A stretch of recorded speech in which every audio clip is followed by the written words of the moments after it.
Welcome to ABA on Tap.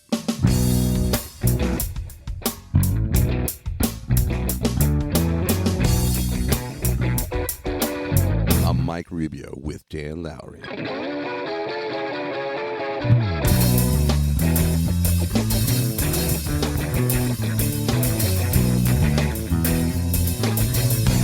So without further ado, sit back, relax, and always analyze responsibly.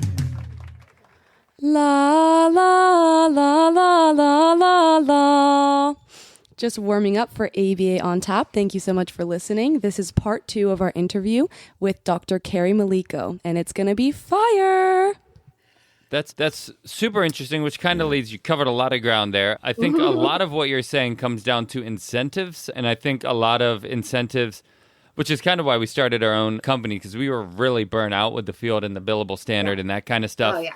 Until we went to CPABA conference and found out there are other people maybe outside of the direct application field that are still doing the good work. And we were like, okay, well, that's motivating. I think a lot of the incentives for company is to bill more hours, which means we don't really want to be innovative. We want to be efficient with our time. And innovation is actually counterproductive a lot of times to efficiency, because then we have to rewrite things. So don't worry about like figuring out how to be more clinically sound. Just figure out how you can build more hours, which means the EHR is going to cater to that more, which kind of led us to something that we ran into, which was one of the themes that I wanted to ask you about. You talked about it, was like CentralReach was our first kind of big experience in the EHR. And not disparaging at all. They made our life a lot easier. Yeah. A lot of good stuff there. What I found, though, was that there's an interesting dichotomy about how much they allowed us to represent what we're doing clinically versus how much we then altered what we're doing clinically to fit into their EHR to be more efficient. Yeah. And like I said, the VB map at that time, maybe it still is. We no longer use CentralReach at our company. It was all based around like the VB map. So if you run the VB map, you can put everything in. You can get like basically goals printed out for you, and boom, you're there ready to work with the child. And we didn't, or the individual, we didn't run the VB map for various different reasons. So we kind of had to go on the back end, and it was just a lot more work, which we were willing to do. At the time, we had a capitated contract, which was amazing. But we were kind of, like you said, values based, and we were like, no, even if it takes longer, we want to do it this way because we think it's the individual in the person receiving services best interest. Yeah. So I guess that's a long way of me saying your thoughts on how it helps. It certainly makes things more efficient, way easier than paper data on the Excel sheets, than graphing and stuff like that. Sure. But also, like you're saying, do we run the risk of now catering our sessions around the data, which was made to make it easier, if that makes sense? I really think the moral of the story is necessary but not sufficient. And you said it. It's that people are adjusting care to fit the software. There you go. Yeah. Instead of the software adjusting care to fit best practices. Yeah. And because the care, the innovation of the clinical delivery, there's the practice management, which I think across the board has made amazing gains and stuff like that. But the care side of it has been neglected and not followed along the same trajectory. And as such, a lot of people are still stuck with the old way or lack of innovative way of providing care, and have not kept up with advances in their field. Or people are like, I've done this thing really sophisticatedly. But now I see this insurance world, and I know that I have to get on electronic stuff, but I can't, so now I have to compromise how I provide care, because if not, I'm still doing paper data, and I'm worried about how I show up in an audit. And that means that if I don't show up well, then my business will close. And I'm now no longer providing services where that person likely was providing very great quality level of services that was innovative and very personalized.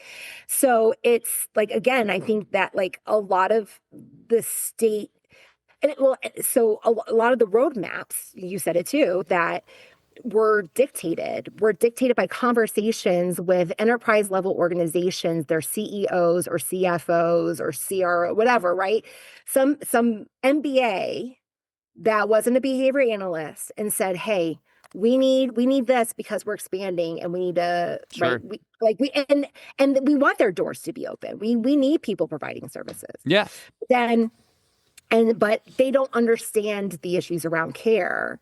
And so when this also shows up when you don't have behavior analysts in C lines, when you don't have behavior analysts like C lines of either the tech company or the service provider company. And Sure. so when you have two MBAs having these conversations, they're going to make decisions that are around business efficiency that allow business growth and things like that. But now we're in a situation that even like our funders are saying like, just even the last 6 months, it's been shocking how the insurance companies are like, they're looking at quality. Yeah. They want the quality. And so when something isn't showing up as quality, they're like, well, why don't you have it? Why aren't you doing it this way?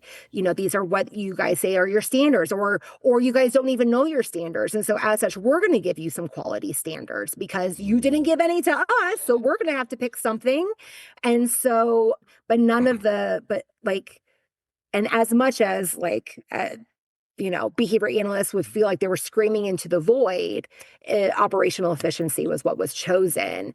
But now we're left in a situation where we can't defend the quality or services have to completely transform in order to get it to that quality level. And with that, given size of organizations and changed management, things like that, it takes some time.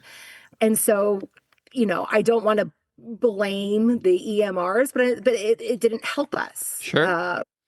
In the situation that we find ourselves in. It helped us grow and it helped us provide services to more people and allow us to bill more. Yeah. Really, when it came to providing the level of care and the level of analysis, really, that we need, I feel like in a lot of ways, I feel like it actually reduced system. the analysis because now since everything's auto-progressed and stuff like that it does everything that the BCBA really would need to do, and it's auto-progressed, and who knows if the data was even put in right and if it was actually ready to be progressed or whatever.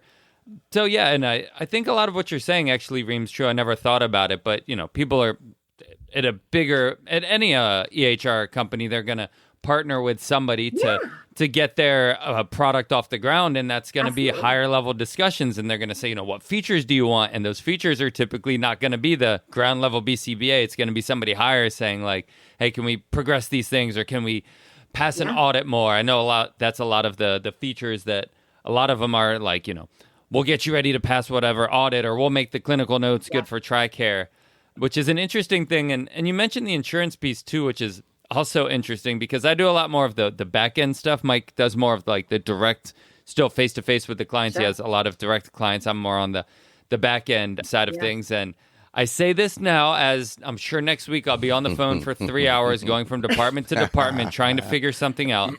But in some ways I do kind of feel for the insurances because I think the way that it's practiced right now hasn't been the most refined in the easiest way for insurance.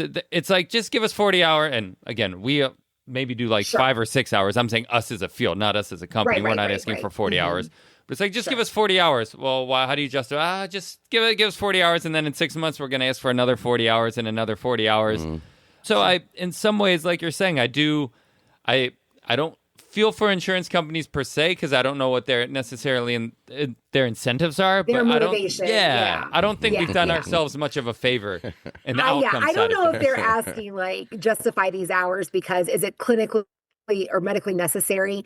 So like now I feel like they're doing it because they need to cut their own bottom line. Yes. But let's for shits and giggles, let's give them grace. Sure. And say it is clinically motivated. Then it is. We are in a situation where now we have like a really, it's a vicious circle because now we have like a really green like a population of behavior analysts who maybe didn't have to like defend this medical necessity or think about these things in a different way, given how like our experience was and things like that. And so there's a lot of like training that has to be done. Like you said, like a lot of things are automated, so things can happen without them knowing. And it creates a situation that is hard. But I think a lot of it is because we as an industry have been debating over perfection instead of driving for good when it comes to these standards. So like I gave this one keynote that was, the title was like Getting Dirty with Data. And if you don't just put something down on a chart, right? Like so many people wait for like, I'm going to have this perfect program, or I'm going to have all these, like the stars are in alignment, and then we're going to execute. And it's like, sometimes you just need to drop a dot on a chart and start to evaluate behavior. And then you're like, okay, I didn't want to count it this way. I didn't want to measure it this way. Phase change line, let me do it this way. Okay, cool. I realized that I didn't have this intervention in place. I obviously need this. Okay, phase change line.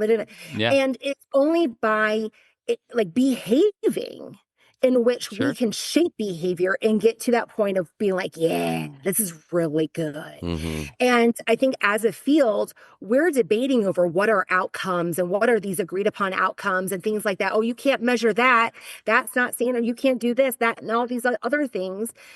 And as such, we're just living in this world of debate as opposed to being like, hey, let's just like, I don't know, let's just claim it. Let's just call something. Let's look at these things. And if these aren't the right things, at least we'll have data that will tell us these are not sensitive enough, or these don't measure like our intervention, or like they're not linked, or this isn't the right tool or whatever. Right. And so that gets us there. Yeah. And so as such, a lot of these insurance companies, gosh, one that my CCO, Tim Yeager, talked to, literally told him, hey, we've waited 10 years for you guys to figure this out. You guys haven't. As such, we're going to set the criteria because we've been waiting for you to do it and you haven't. We saw this with licensure in Nevada when everyone was more like, him and Han about like, more government oversight and we don't want to pay $400 a year, Well, guess what? Licensure was coming. And because too many behavior analysts were whining about it, when it came to the establishment of the ABA board, the government just wrote it. And it was a shit show. It was a mess. And that's because they were trying to create something like, I don't know, maybe it's not the right thing, but it was like, it was like waiting for perfection, but what's the phrase is like perfection is the enemy of good or some, right? And so it's just like you just got to put something down, and then we're behavior analysts, right? Our whole thing is shaping. So let's shape up to what is good. Make sure that to perfection, and maybe not actual perfection, but start with decent enough, so that way that's not harmful to the business or the client or whatever, right?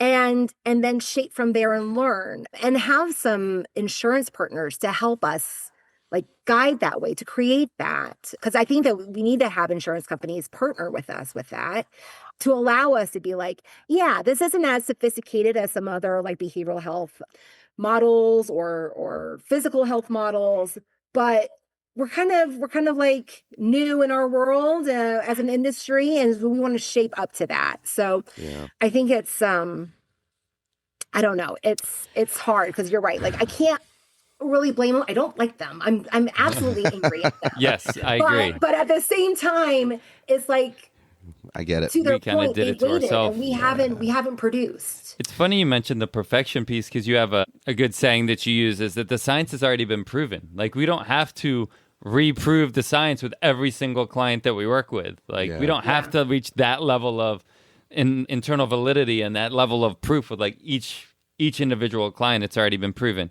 I have a couple more questions, but I'll pass it back to you. Wait, hold on. Just to your point, like I have I've had kids, my own children, in like speech or like therapy. And I always ask their people, I was like, the documentation that I've seen and received around that. And I like, one was just getting discharged. I was like, oh, do you have like a discharge report that indicates like why you think that they no longer need therapy or something? Like, oh yeah, no, we don't do that. We just like write a note for their last day. And I'm like, we have to produce like a 40-page discharge. We do the assessment, indicate like how the, like all these things. And I also wonder if our adherence to being so database Maybe has created a situation in which the insurance companies are like, well, we can ask them for all of these things. So I don't know. Yeah, 100%. Somewhere in the medical model, there's a level of precision that I think you're right. We have to empathize as much as we don't want to with the insurance companies. It's like, hey, man, how long is this going to take? The idea that you go in for a surgery, well, that's got a nice encapsulated time frame. The idea that you're going to be in physical therapy after that surgery, now there's a different story there, or different level of measurement, quantification, in terms of your agility and the angles of motion and all these things that we would love to measure. But even the physical therapy is like, okay, 12 weeks. Right.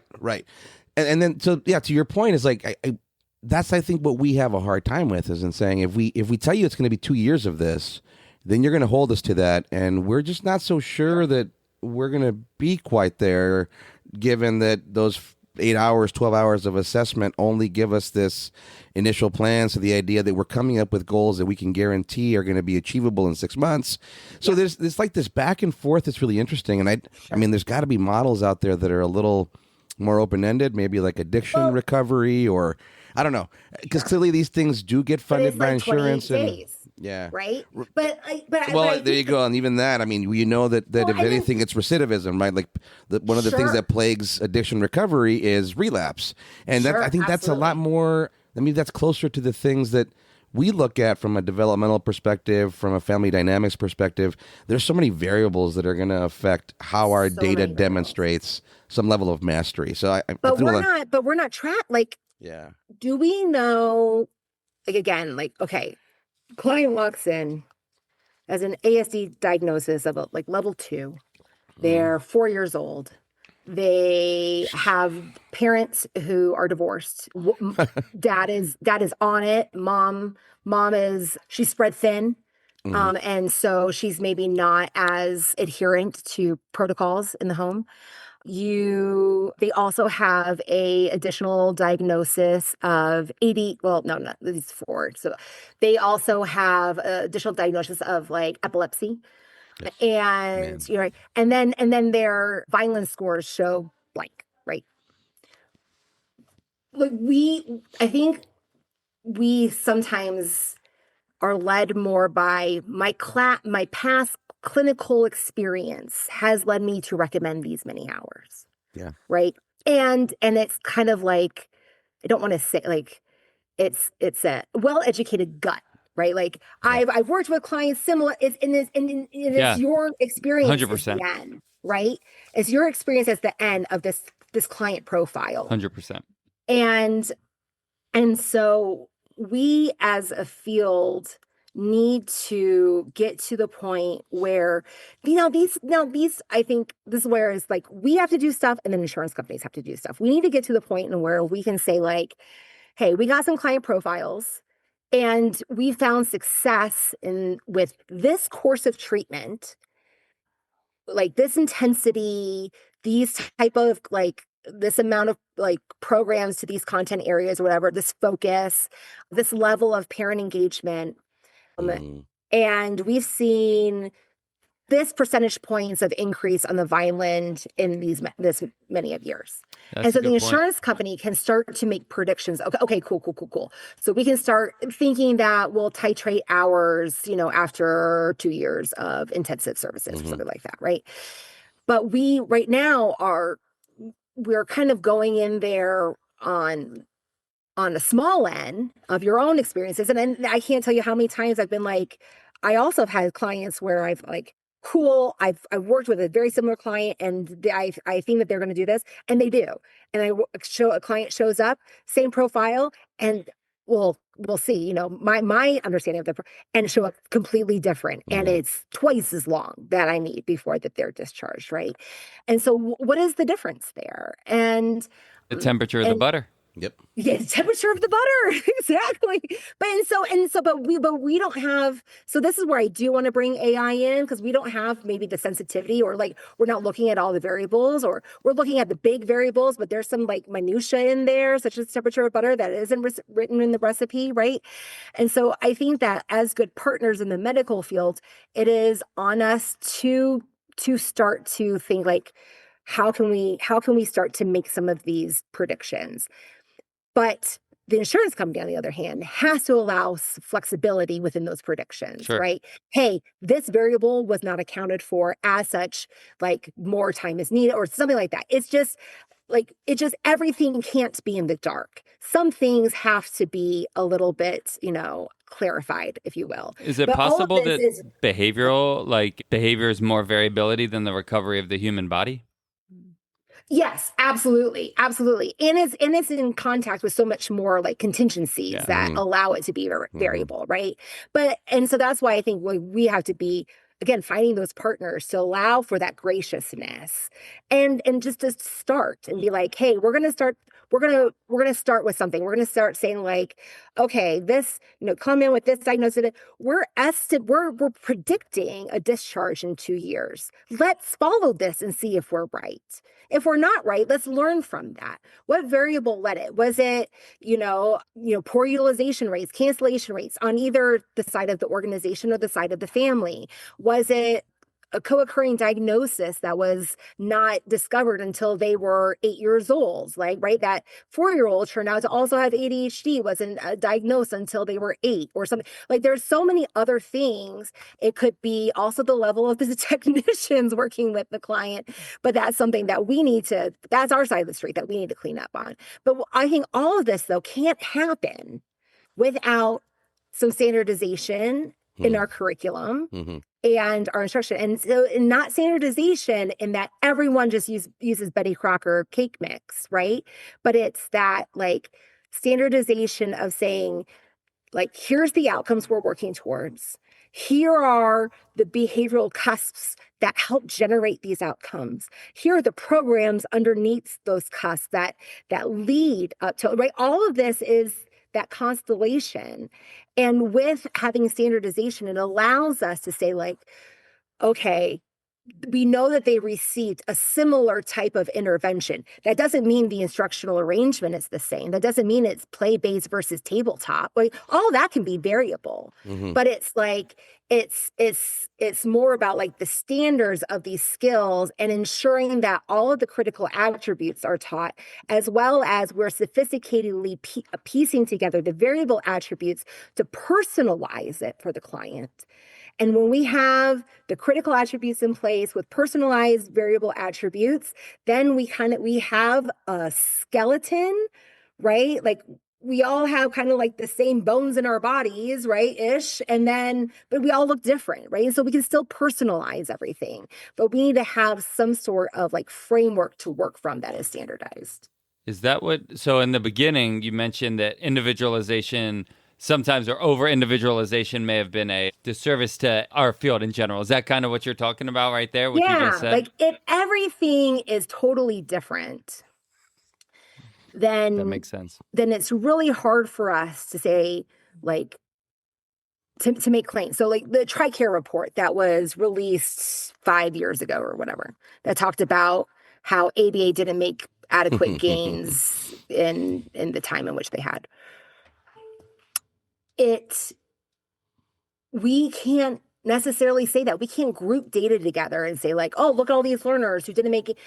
All of their programming could have absolutely been so wildly different that we can't make any assumptions about gains or not. It has to be only single subject, right? Like this one learner whose programming looks like this. So if we have some sort of, it's like driving the car without any roads, right? Like, I want to go wherever I want to go, and I don't care, like, before roads were created, right? Yep. The roads create a sort of framework that allows us to say, it'll take you approximately this time to drive from Reno to San Diego, right? But if we're off-roading and we're going over this mountain and there's different paths that you can take that are easier than others and some are harder or whatever like this.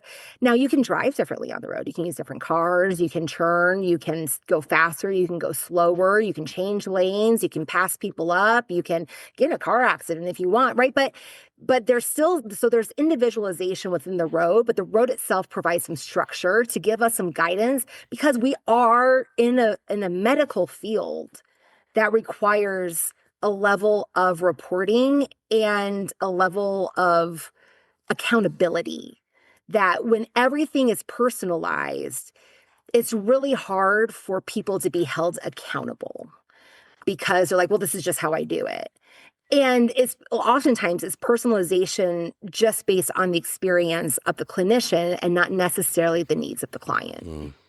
That was really enlightening because when you initially said that, like before we even got on the podcast, I was like, individualization, like actually disservicing ABA. I was thinking it was going to be so different.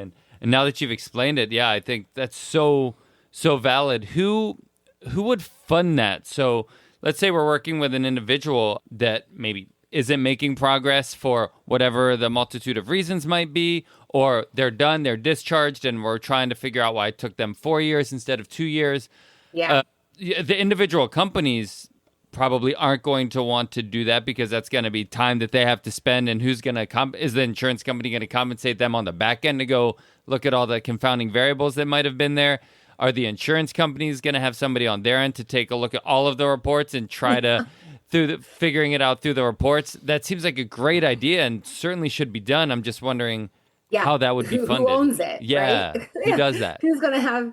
Yeah, that's a good question. It's something that we at Centria want to do within our own framework, but also we have the capability to do that because we're an enterprise level organization. We own our own EMR. We develop our own software. We can customize it to these things. But that's, I think, a bit of a luxury. I think it's a partnership with agencies that maybe like an aggregation of like some that are doing really high quality work and some that have deep pockets and some that have both, right? And so it's like a consortium, if you will. Sure. And so where their C line are like, hey, if we can answer some of these things for insurance companies, it'll put us in a more like unrocky scenario, right? We're now having to have all of these conversations about justifying our rates and preventing rate slashes and nitpicking documentation and things like that. And so if we have this stuff figured out, I think we will be able to breathe a little bit easier.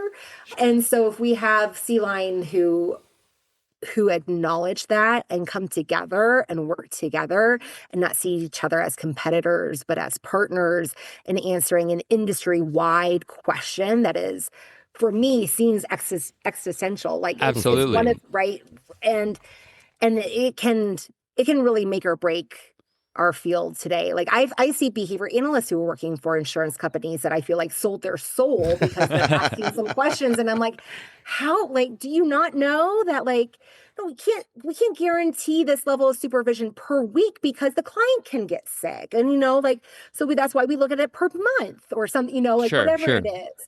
Like we have to have also partners in the insurance field that allows that we are at least on track to finding answers to the solution. We're making the right steps with the best intentions.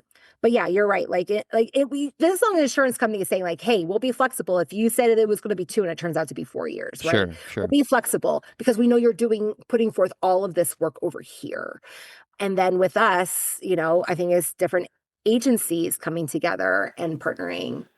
So I think something that's a little interesting with that, I don't want to seem like I'm glass half empty with this, is that I think that puts a lot of the responsibility on the mom and pop shops, the ones that really care, the ones like us that are really kind of caring. And from my understanding and research, there's a lot of private equity getting involved in ABA, and they're the big companies, the ones that actually have the big say and the ones that have the lobbyists and the things like that. And for like the stuff you've been talking about, I'm thinking in my head like, oh, it'd be cool for us to go back and look at our clients and figure out maybe an estimated trajectory, why they either exceeded it or didn't meet that trajectory. That'd be awesome. And I'm sure that's something that we'll look into. On the private equity side of things, I think, and you said, I think it's an existential crisis, and I agree. On multiple fronts, ABA is getting hit, and that's why we started the podcast. On the clinical side, too, there's countless, we post stuff on whatever, and then we get comments, ABA is abuse and things like that. Sure. You get a lot of that side of things. So I bring this up because I agree that it's existential. I wonder if the private equity that has the ability to make the change really cares, because they're in it so short term. They're out within 5 years. As long as they're good, they don't care what 6 years or 7 years is going to be.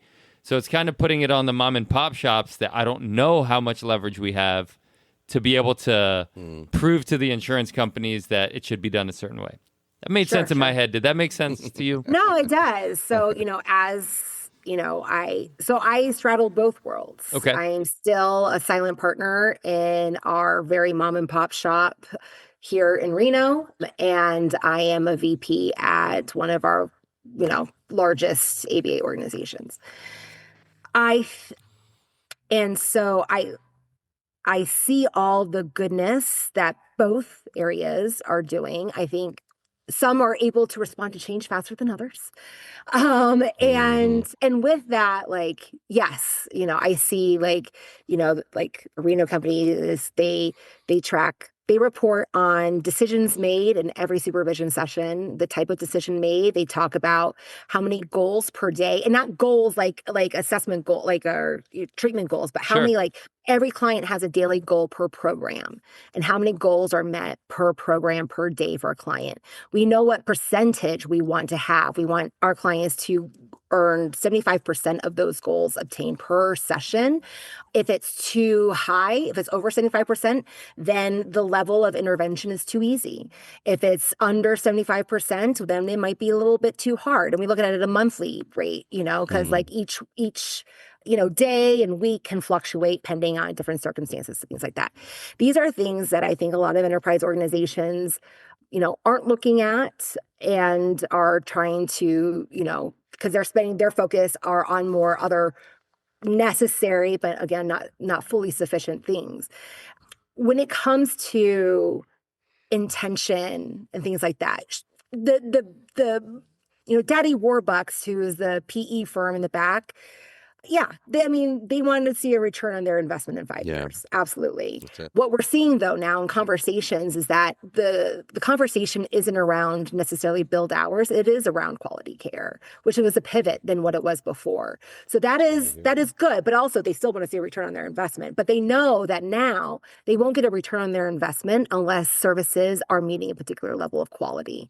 And that if they go to sell the organization and it has a reputation of high quality, they're actually going to get a bigger payout. Okay. So, but to your point, though, I think that's why we need people who have experience in mom and pop shops to help guide. That's how I view my role. Yeah. Is that I've had a lot of people when people learn that I joined Centria, you sold your soul, or of course, the same thing I'm saying to these BCBAs who work for insurance companies. But here's the thing. You're on the right side. I chose Centria because of, to be absolutely frank, Timothy Yeager, is because he is someone who is making the right steps. Not every step is perfect, and not, some steps have to be compromised, but we have a mission, and it's bringing this level of quality up that I can subscribe to that mission. And it's his trust in me and listening, and other VPs in my level of guiding that mission. And it's not on him, and it's not just dictated by the CEO, right? It's do we have someone in leadership who has that same level of expectation? He's a student of Doug Greer, right? And so he's done all of this stuff as well. And so we know where we want to get.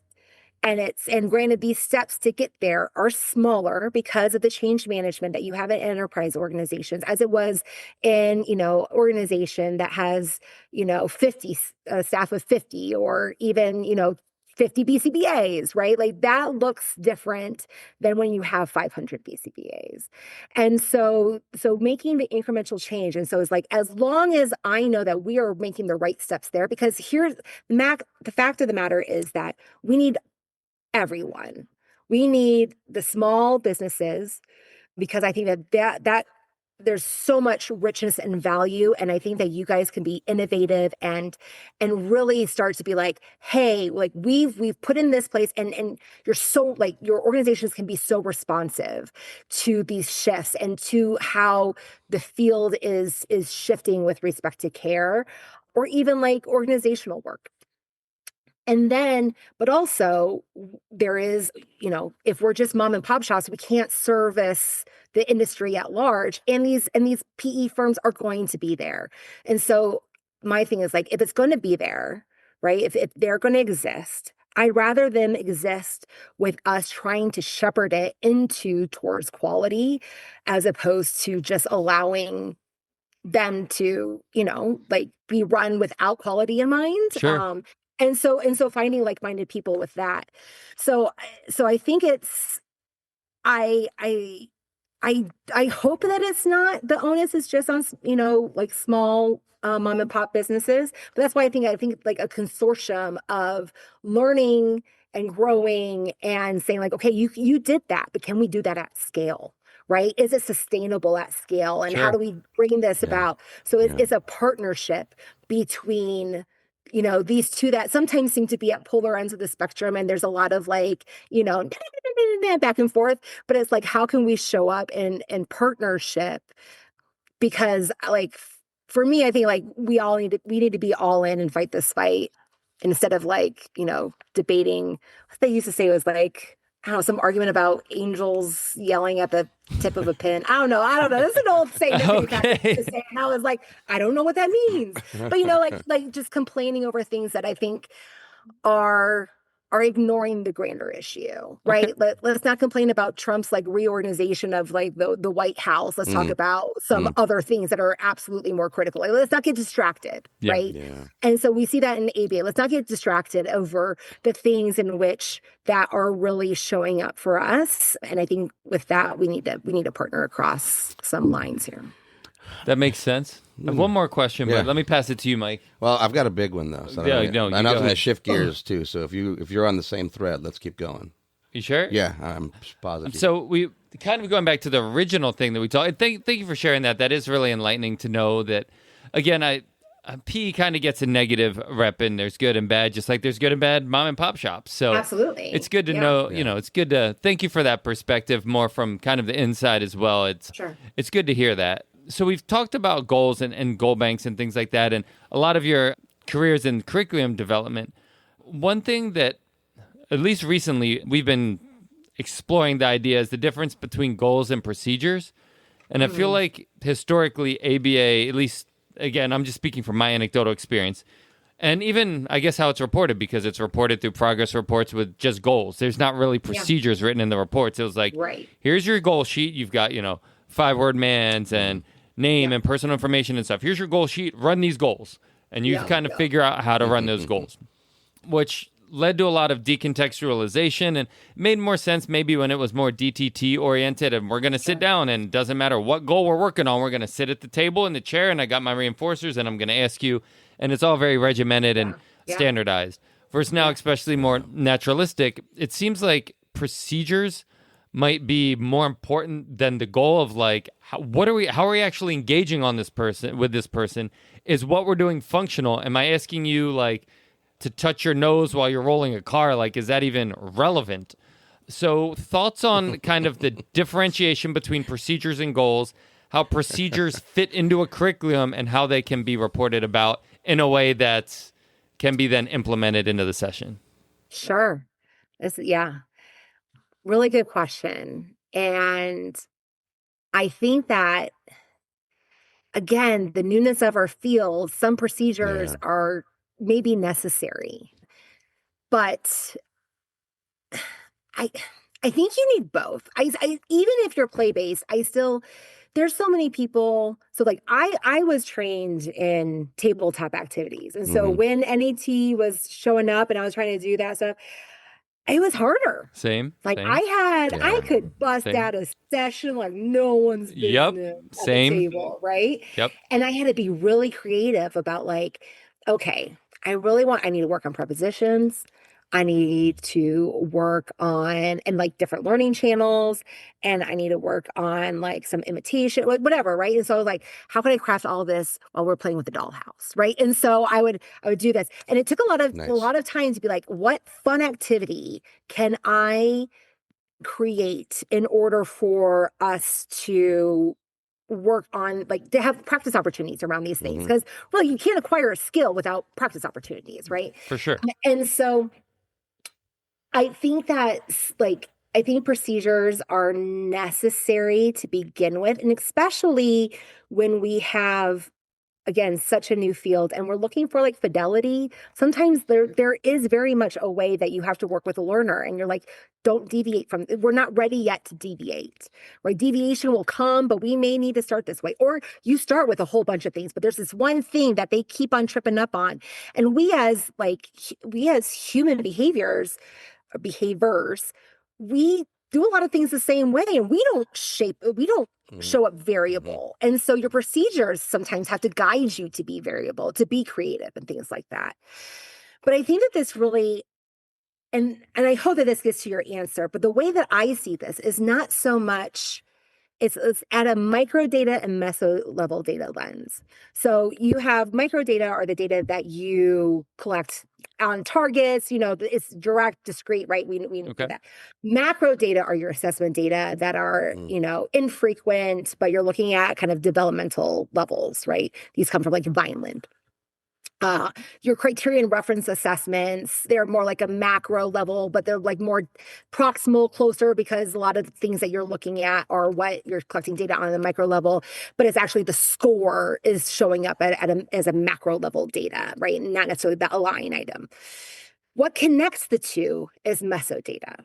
Mesodata is looking at the combination of microdata that is a linking to macro data. Actually have Kristen Smith and I are we're like on Monday submitting this paper for publication. Oh, congrats. Yeah, thanks. I mean, well, it's not published, but we're submitting it. Congrats on the bunch of work that's in front of you. It's something that I've been like talking about for like the last 10 years, but and then they do this in precision teaching as well. It's just, again, not at scale in the big ABA organizations. But so I see the mesodata as more of tracking intermittent goals. And so your microdata is like your intervention.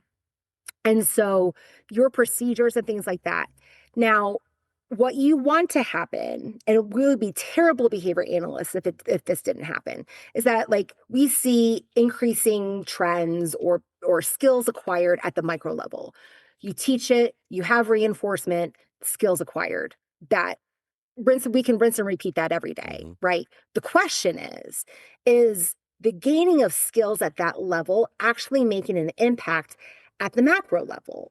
And the way that we assess that, instead of just waiting for 6 months and hoping that it does, is that we have those meso-level checks. So it's like ongoing assessment throughout your time. And so what I want to do is see if I get emergence on these meso-level skills for free as a function of my intervention. So the thing that I'm really interested in is looking at the data here and not so much here. I actually could probably ignore that. It makes me scared to say that, but I could maybe ignore that data if all of these things are improving, because that lets me know my intervention is working. Yeah. It is only that I have to get into the weeds of your procedure is if I don't see immersion at the meso level, right? It's like Gilbert talks about this with respect to like process and outcomes. Do I need to focus on your process if you're actually producing the outcome, Sure. the output, right?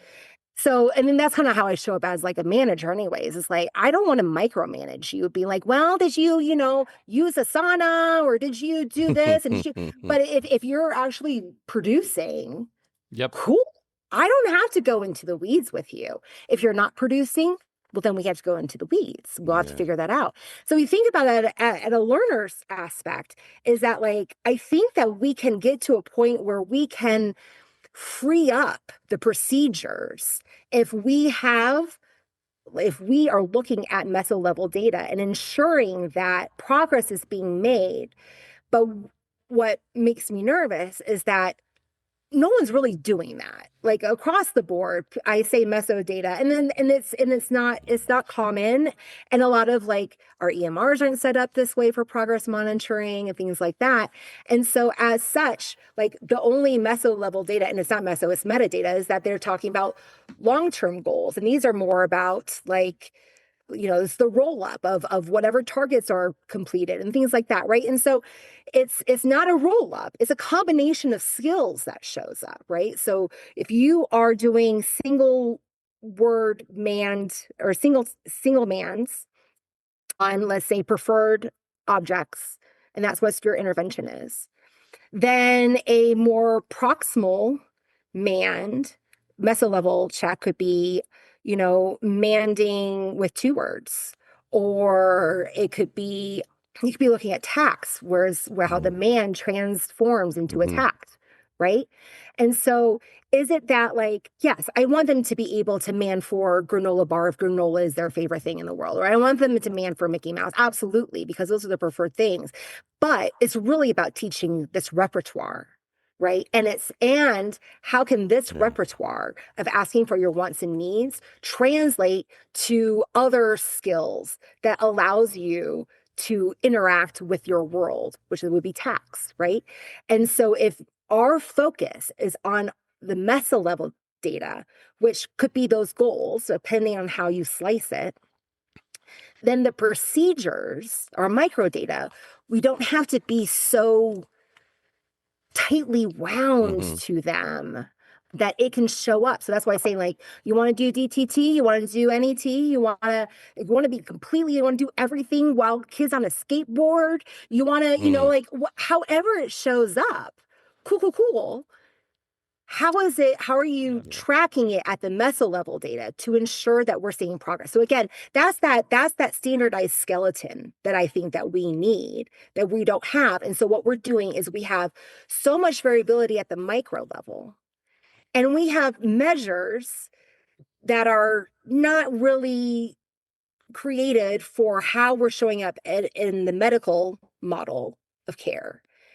And so when everything is showing up so different here, and you don't have some sort of system in tracking in measuring performance, then you just can't, sometimes it's just a wait and see. And we know that just like the generalization strategy of like, oh, let's just train and hope isn't the best model. Yep. Yeah. I love that term, mesodata, and that's something that we've prescribed for a while. In fact, when I joked about nobody knows more than a new BCBA, one of them a while ago reported us to the board, which completely got vindicated immediately when we were talking about, hey, imagine you don't have to run 10 trials you don't have to have 10 data. Your child won't spontaneously combust. Like, it's okay. How many times do we have to poke this, turkey breast in the oven to realize that it's not cooked yet? Like, you don't have to do it every 2 seconds. Like, you can chill on the data a little bit and teach, right? Because that's how education works, right? It's teach, then test. Not teach, test, teach, test, teach, test, teach, test. You don't have to constantly come up with, they can't do it, they still can't do it, they still can't do it, they still can't do it. Like, I use the other analogy of the planting the seed, and then there's no seedling yet, but we keep measuring. Oh, no seedling yet, no seedling yet, no seedling. It's like, why don't you just keep watering and providing the sunlight, and then you're going to see that seedling, and then boom, jump in with your data, buddy. Sure. But we also because we know carrot seeds will sprout up in 2 weeks, and corn seeds require like a learning month. efficiency, and this, almost. Right? So we need some sort of standardization. Great point. To get to that point where we're like, listen, you do this, like you got I love this metaphor now. Thank you for this. But you have like zones of area of growth. These seeds will not grow if you're in this temperature or climate. Like, you know, oranges aren't supposed to grow in Nevada, right? You have different germination rates of different seeds and different times of year in which different seeds need to be planted. And so I think to get to knowing that, you kind of be like, okay, I'm monitoring. Okay, now we've collected all of these data across different states and different zone temperatures with different seasons and different types of seeds. We now have a system in which we understand these things. And as such, with this system, we're able to free up some of the scrutiny because we have somewhat of a predictive model. Now, granted, it's not going to be 100%, right? There's been times in which, you know, something doesn't grow and you need more water because it was a really dry year, things like that, right? And that's where the personalization comes in. But and where you have to be like, oh, let me dig in and see what happened. And that's where you need to go into the microdata. But I envision a world in which, because we've created some sort of standardized process, and again, this doesn't have to be like completely everyone's using the same curriculum, everyone's teaching the same way. That's not what I'm saying. I'm saying like we have roads, right? We just need some roads. And if everyone can agree to these roads, then it allows us to start collecting data to create a generally predictive model that is 80% of the time reliable. And maybe it shows up at the first time 60% and we got to tweak it some or whatever, right? And then we have to be like, okay, now what's the temperature of our butter? Or now did I plant a week too early for my seeds? Or did I buy was my packet, not whatever. Sure. When you say I'm seasons, going crazy with this metaphor. I love it. Well, when you say seasons, it makes me harken back to the idea of strengths under certain domains, developmental domains. So like this kid is going to be more prepared to grow these seeds, given the idea that they love to skateboard. So the notion that we're going to have them sit at a table, unlikely. But if we can do all this stuff while they're skateboarding, awesome. And then now the behavior's available, and we can worry about whether or not it's going to show up at the table at some future, right? But at least we know it's available where it wasn't before, or we didn't think it was available. It wasn't measurable yet. I love that. Pass it to your question, brother.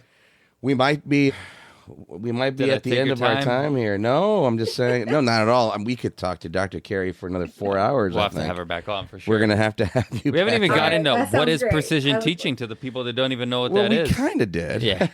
So I do have one thing that we can end on. Great. Because you alluded to it at the beginning, but sort of the future of our field. I can say something like there's a lot of very harsh, very unfounded, and at the same time, very valid criticism about ABA intervention practice from, say, the neurodivergent community, based on everything you talked about in terms of standardization. As far as I know, our medical utility is still for one diagnostic code and one only in terms of medical reimbursement.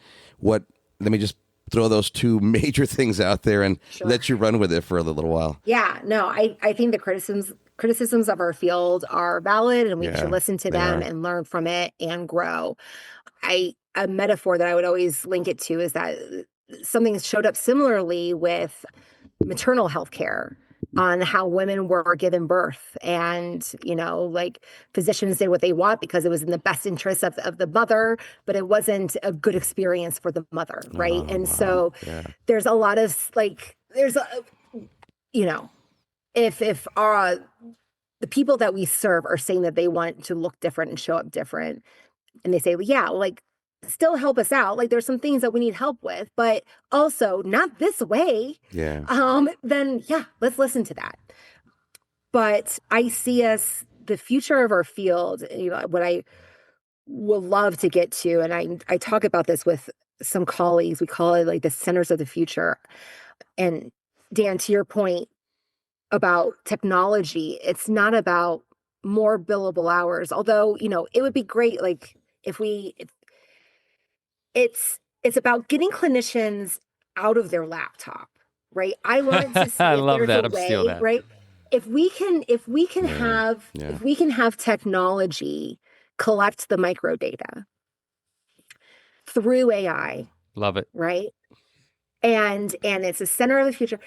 Gosh, that client is going to be so engaged. Like I see the people that you guys have on your podcast and know what you guys talk, right? Like this is a value of ours in the field is creating more connection with our clients, and not just for the sake of like, this is an enjoyable moment for you, but also this enjoyable moment is going to produce better outcomes, right? And so those, like, this is the best of both worlds. And so if we can create a scenario where the technology is collecting all that microdata, the behavior analyst is evaluating the mesodata, right? And then they can go in and tweak the intervention elsewhere, something like that. The behavior analyst, like there's, we have some like structured reports that funders agree upon that are collecting, and they personalize it and innovate. But you run an assessment and it creates, a proposed plan, because again, we know these constellation of skills, and based on these holes, it's saying like, we recommend these goals, and here's a whole bunch of programs that map to that. What should we change about this? What do you edit, accept, delete, retweak, prioritize, right? But it, like, a learner's profile is usually always Swiss cheese, and there's holes and gaps, and it's never completely linear. And so even you have the skill up here, you could have this glaring deficit down here that we need to go back and fix, right? So being able to like have using technology to leverage you to be more connected and more like in tune with the nuances, so that you have capacity to identify that the butter temperature is different, right? I think right now there's so much of like, well, I got to do it in this amount of time, and I got to make sure that I do medical necessity. Did I justify this enough? Right? And all of the paperwork, admin stuff, that is too many tabs are open mentally. And as such, we don't have capacity to dive into the rich and nuance, like, of being a sophisticated behavior analyst or even a sophisticated RBT. And so if we can free us up from that, and I think that for us to justify ABA with other diagnoses, although we are seeing in some states, like here in Nevada, it's opened it up to a few different diagnoses, but I think that we need to get our shit together. Yes. We need to be able to create a defensible model of care, and we need to have outcomes that we can reliably produce on some sort of predictive schedule-ish. Like this is all like with buffers, right? That then we can start to say like, hey guys, this thing really works. How about we try it across these diagnoses? Because again, like, it is about behavior and not diagnoses, but it's really hard for us to have this argument and fight when we can't defend it with the one diagnosis that is like already working with, right? And so I think that we need to be able to have a defensible care model that is, and when I say defensible, like, don't people come at me. I think people are going to come at me. I've let all of my guardrails off, but like, no, but like, it's not about, yes, every behavior analyst I know working with that one client, and you're changing their life, and it's amazing.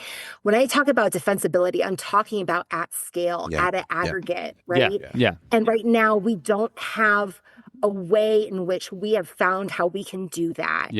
And so when we are able, and it's not the science, it's the industry. It's the practice of the science in this very specific manner under these regulations and restrictions that really limit some of the things that you can do that we've already talked about. So it's like, so how can we use technology to free up that restrictions to get us more like back to our roots of being like free to connect and not live in the red tape, because the red tape is being taken care of for you on the back end. And so you need to obviously validate and ensure that stuff is happening and have IOA and all that kind of good stuff, right? And make sure it's ethical. But at the same time, like, I really envision a future where we kind of get back to our roots of that connectiveness with the people that we serve and the people that we supervise. Yeah. So. Well, if we had known any better, we would have scheduled Dr. Kerri second today and just continue this conversation for 4 Talk hours. for many hours. Yes. I have so many more things I Me want to too. ask you. I know you'd be able to answer them beautifully, but We will we're on a definitely have time you back constraint, on. unfortunately. Yeah. No, I appreciate your all's time. Thank you so much. We appreciate your time so much. A couple of things. Where do you want people to find you if you want them to find you? And then secondly, if I ever don't know, you it depends. if ever you think our platform can help you disseminate important information, just reach out. You know where to find us. So Awesome. yeah, it's Great. been a Yeah. pleasure to have you. But if you want to plug anything here as we wrap up, or go for it. Yeah. I mean, I'm on LinkedIn. I'm not on Facebook. That place got too. Ugh. I mean, I can't fight all the battles, and so I had to free myself. But I'm on LinkedIn. I'm, it's terrible, but I'm on there. And so if people want to reach out to me there, I also am at, most of the major conferences. Okay. They want to just email me, kerri.milyko@centriahealthcare.com. You can Okay. always reach me there. But yeah, and always ready for round 2, y'all. Oh, you will get so one. okay. You're part of a short list of people that have said, "Hey, I thought we were going to drink beer." That we'll have to kick off our Yeah. our new plan with. So I like to close up with a few wrap-up points, and I had written this one early on, and then you guys used it several more times. You know which one it is. I love it. I always talk about cooking and baking analogy, and then now you've just expanded that, so thank you. So what I've got here is, let the service drive the technology, not the tech drive the service. Watch the temperature of your butter, and Always analyze responsibly. cheers. Thank you I so much, love Dr. it. Kerri. Cheers. Thank you so much. Thank you so much. Thank you, y'all. Always analyze responsibly. ABA on Tap is recorded live and unfiltered. We're done for today. You don't have to go home, but you can't stay here. See you next time.